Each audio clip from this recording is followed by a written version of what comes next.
Good evening, I'm back. I'm your host, Jack Remington, and I've been doing so bad the last 2 weeks, I got my dogs help me make the picks. Rich, come up here, come on. This is London, this is my daughter's dog. We're taking care of him temporarily. She's going to USC. She doesn't have room for the dog.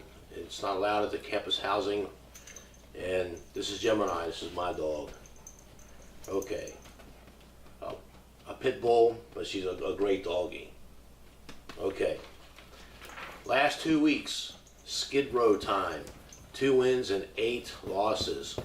I'm almost ashamed to keep making these videos, but I know I have a couple people watching, and I have a certain acquaintance I met last week that I promised him I would really put the pedal to the metal and turn things around. I hope he's watching. Anyway, last week we had our 5 picks. We lost pick number 1, Miami plus 7.5 at Houston. Number 2, we lost with Cleveland plus 8 at Pittsburgh. Number 3 was our only winner. We had Denver plus 10 at Kansas City. Kansas City is one of the best teams in the NFL, but we beat that game. Number 4, Baltimore minus 2 at Carolina. I don't know what I was thinking. And number 5, I had Buffalo plus 13.5 home against New England. And our bonus picks, we won the first one. We had Washington even at the Giants.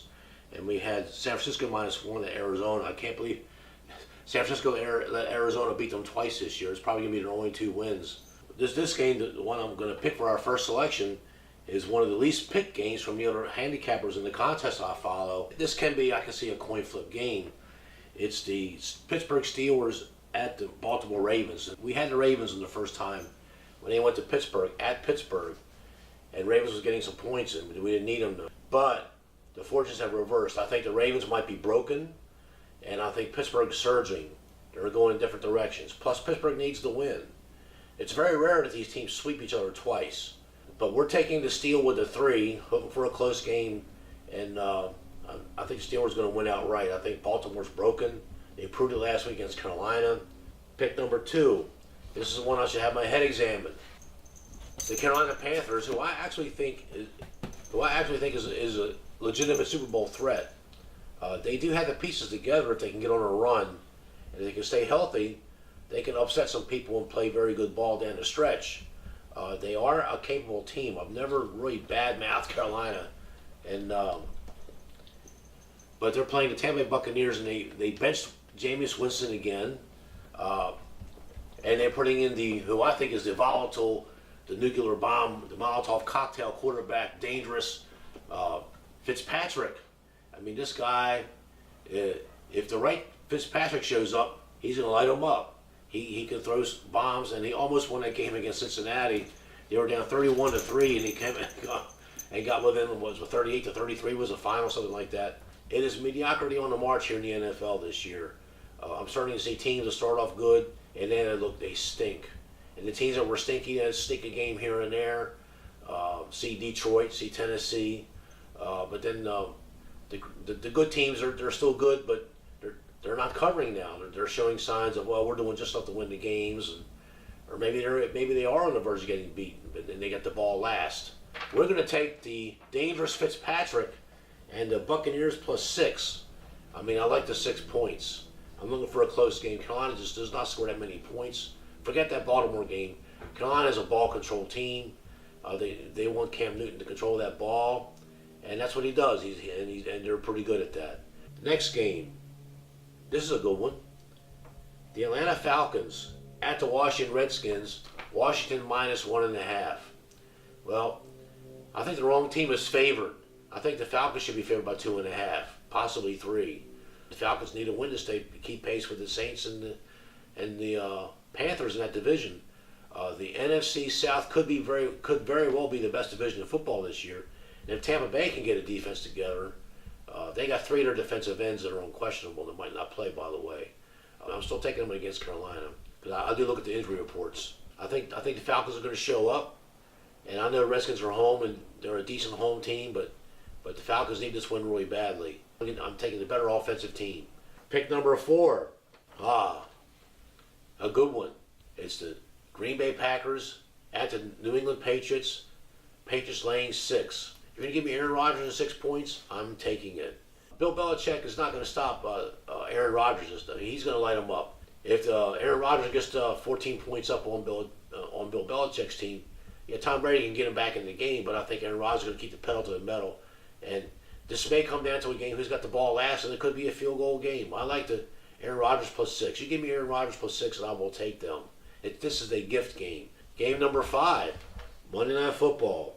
Tennessee Titans at the Dallas Cowboys. Cowboys laying 6.5. Tennessee does well against teams that don't score a lot of points. And the dink and dunk, I mean, that's Prescott is good. He's better than I'm ever going to be. I mean, I get that, right, London? This is the game that Tennessee's going to get up for. Tennessee's up and down this year, but they were a playoff team last year.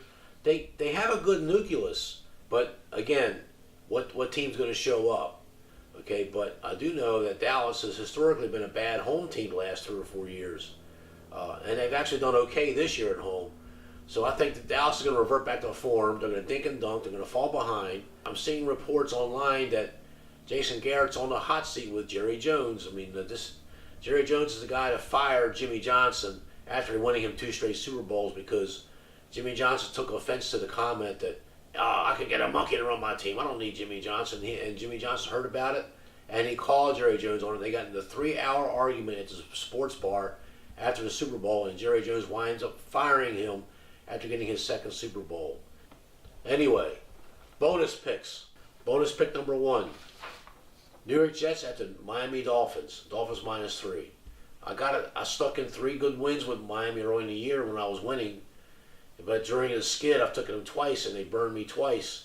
The rolls of my fortunes would be still in my favor if I had jumped off the Dolphin bandwagon. The team is broken. You're going to see a strange stat at the end of this year. At the games that Tannehill plays as quarterback for Miami, they're 4-0. The games he doesn't play, they're 0-4. That should tell you everything you need to know about the Miami Dolphins. Without Tannehill, the team is broken. They've also lost 2 defensive ends. And the Jets, the Jets are the Jets. Jets, just end the season. But guess what? They usually split games, and Miami beat them once this year. The Jets got something to prove. They're actually starting to play a little better. Their defenses anyway. And you got 2 defensive teams, and the Jets right now actually have the better defense. So I'm gonna take the 3 points on the bonus pick, and I'm taking the Jets, just end the season, Jets. Bonus pick number 2, Houston Texans at Denver Broncos. Broncos -1. I'm taking the Texans plus a point. I'm going for the outright win. They've won 5 in a row. Denver just doesn't score any points.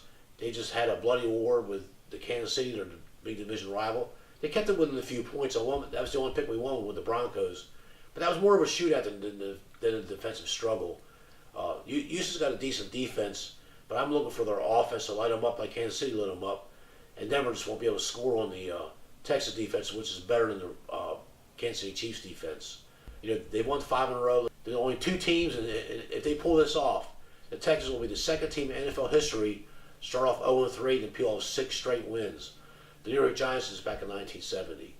So that's an interesting stat. I come up with these weird things every now and then. Bonus pick number 3, the game of the year. Los Angeles Rams at the New Orleans Saints. The New Orleans Saints, 7 wins, 1 loss. They're 1 loss. Opening in shootout to the dangerous Fitzpatrick and the Tampa Bay Buccaneers. The Saints are favored by 1.5. So I'm laying a 1.5 to an undefeated team, the Los Angeles Rams, who's been slapping the NFL. But they haven't been covering some of the game. At least 3 of the last 5 games, they have not covered the spread. They're showing signs of fatigue. I think the Saints are going to win this game. So I'm going to lay the 1.5, and I'm going to, the Saints are on a roll. I know the Rams are on a roll too, but the Rams are showing some fatigue signs. The Saints are not. Their standings. Last week's skid put us now at 21 wins, 18 losses, and 1 tie. And our bonus picks were 1 win and 2 losses.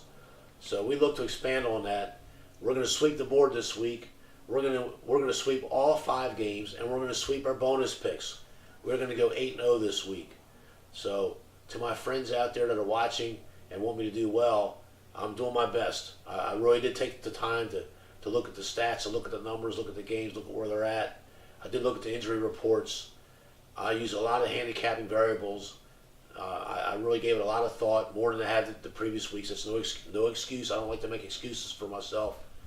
And I refuse to be a victim of circumstances. So I'm doing something about it, and I'm making what I feel good, solid picks. Now, this is for entertainment only, but if I was to go to Vegas, these are the games I would bet on. Give us a thumbs up. Have a great day. It's always a great day to be an American. Thank you.